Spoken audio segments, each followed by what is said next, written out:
What's up, gang? It's Zilux, and I'm back with another video. Today, I'm going to be going over how I made $1,100 trading the NASDAQ today. Now, as you can see, this is my TradeZella log, where I can see, my daily journal for today.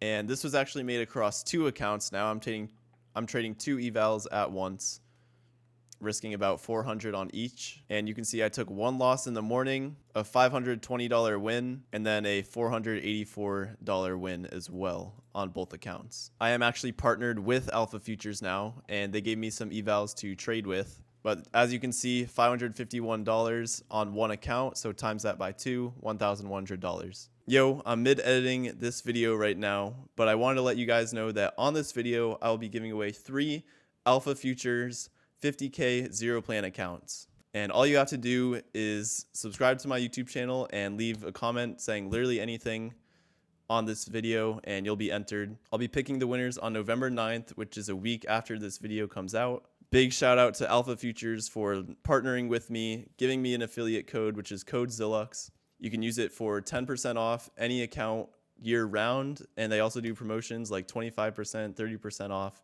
where you can use my code as well and get a cheap discount on some good accounts. But good luck everyone in the giveaway. Let's get back to the trade recap. And I'm going to go over each one of the 3 trades that I took today and kind of break down my thought process on each one, and also show you guys how important risk management is in order to, make profit every single day. So going into market open, I was pretty bearish. I wanted to see this low resistance liquidity get ran right here, as well as this 1 hour intermediate term low, because it's a low inside of a gap. And I was hoping to get a short at least down to here, maybe, market open manipulated up and then we went down. But unfortunately, we just went straight down right at open. So not really much I could do there as far as entries.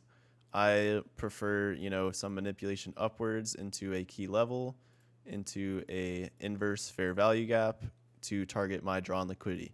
So after my targets had been hit, I wasn't really too bearish anymore. The only thing we had was this earnings low from yesterday. There was some corporation, I forget which, they had earnings releases yesterday, and we had a pretty massive candle right here, which is typically a good target, being a data low. And it also happened to be an intermediate term low inside of a 15-minute gap. So I was looking for that to get hit today as well. But after we took out these drawn liquidities right here, I was okay with longing as long as it wasn't a super, far trade. So if you don't know already, what price tends to do after sweeping liquidity, external liquidity, is we like to rebalance internal liquidity like a 15-minute fair value gap right here, or 5-minute or hourlies, whatever. So that was kind of what I was looking for after we swept this low resistance liquidity and this intermediate term low, because we just kind of had this massive, 1 hour fair value gap that, we don't know if we're going to run through it, we're going to reject and go back up. So I was okay with longing here. So that was what my first trade ended up being.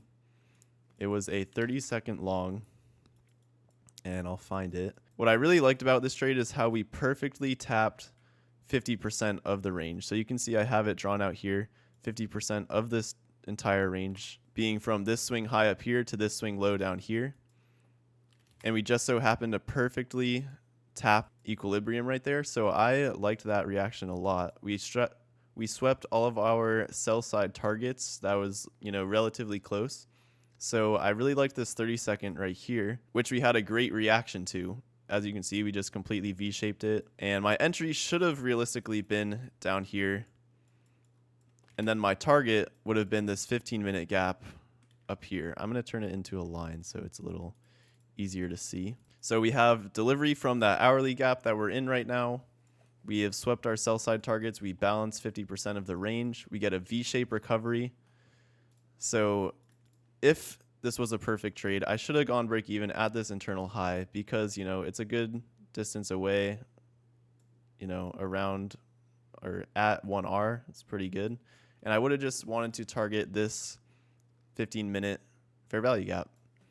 Now, the thing is, I was in class at 10:05 a.m. when this actually happened. So I didn't see the inverse until about right here. And so that is when I took my entry. And because this break even point was so close, I just wanted to hold until 1R like that and try to catch a 1R play tapping into the fair value gap. And so you can see we sweep this target right here, but I didn't go break even because I was confident in the 15-minute draw after this good reaction off of equilibrium and the V shape. However, unfortunately, we chopped around a bit around my entry for quite a while, and then we came and reswept the low. So I took a 1R loss on that, but I was still confident we were going to, rebalance this 15-minute fair value gap, as well as there was a 5 above that I was confident in, which happened to be, I don't know how important this is, but I had the first presented fair value gap on the 1 minute drawn out after market open. But I was mainly just concerned for the 15-minute and the 5-minute gaps. Let me make this a line as well. After I saw us resweep the lows, I was still okay with a long. So we retook out this low, manipulated it, and then we had good momentum here. We kind of died off in the momentum going on this, but I was still confident, this was a good bullish reaction, like 4 candles bullish in a row. We have 1050 macro coming up, and obviously this is a big stop loss if you have your stop at the low.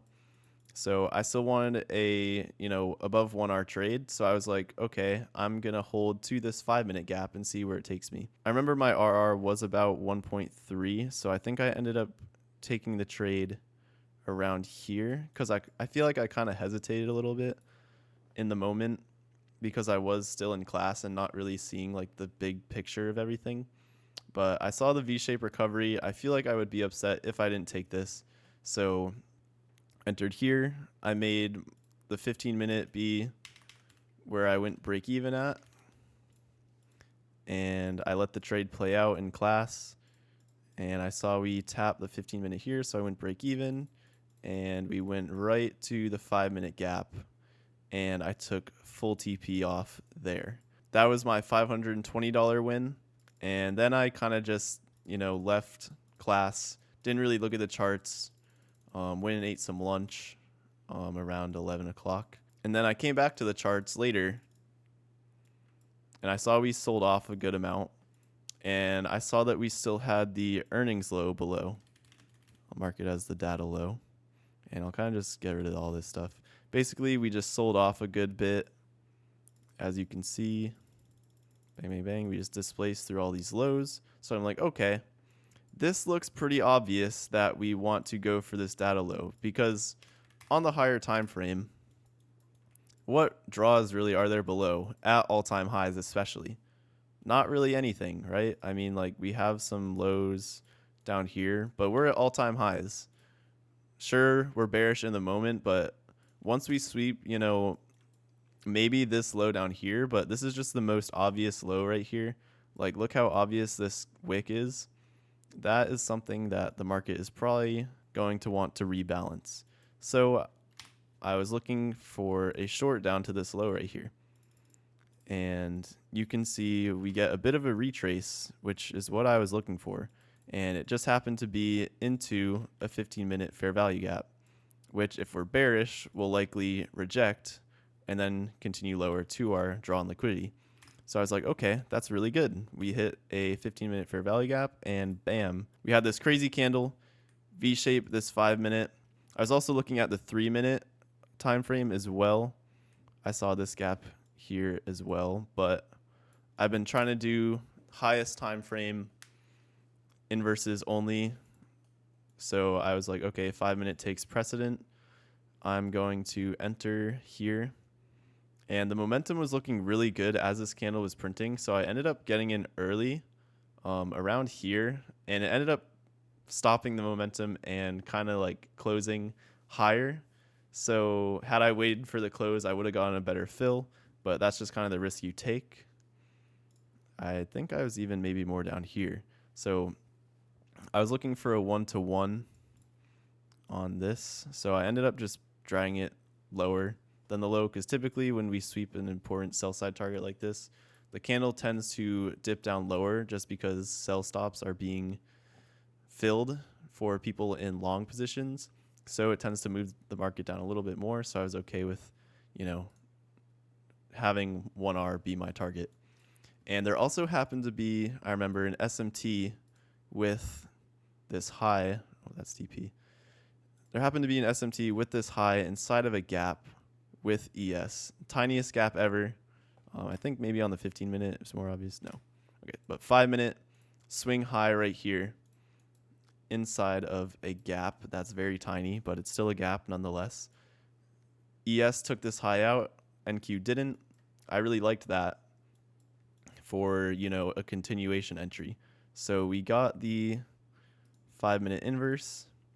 I went break even at this swing low down here, and I just held to my 1R, and you can see we hit the break even point, and I actually went, like, I got off my computer completely after we hit break even. I went and played some Mario with my friend on his Nintendo Switch.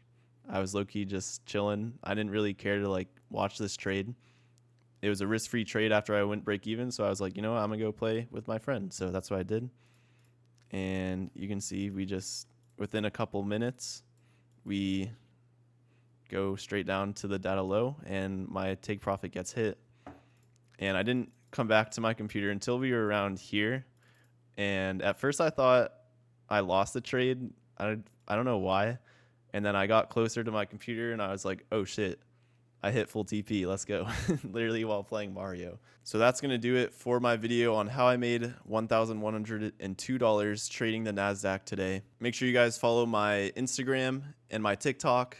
I post every day on there, trade recaps, all sorts of things regarding trading, my life. But I will see you guys in the next video. Peace.